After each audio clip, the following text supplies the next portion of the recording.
सीवान जिले के सिसवन प्रखंड के छितौली गांव में जन स्वराज नेता सत्येंद्र यादव के आवास पर बुधवार को होली मिलन समारोह का आयोजन किया गया।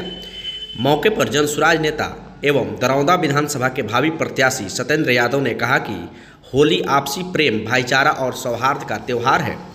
इस त्यौहार को बिना किसी भेदभाव के मनाना चाहिए। किसी प्रकार का हुड़दंग नहीं करना चाहिए और न किसी को जबरन रंग लगाना चाहिए। होली हमें देश की सभ्यता और संस्कृति का भी संदेश देता है। सरपंच लोहा सिंह ने कहा कि यह त्यौहार एकता का संदेश देता है। हम सभी को रंगों की तरह ही आपस में मिलजुल कर रहना चाहिए।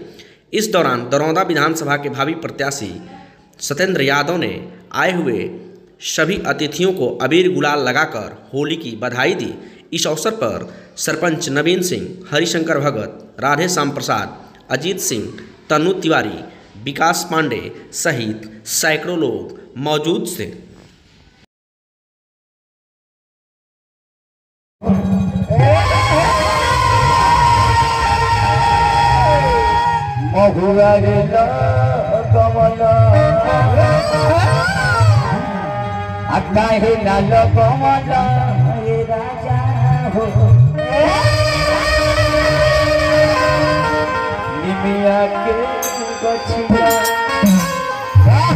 राजमहल भैया अरे मामा पिया हो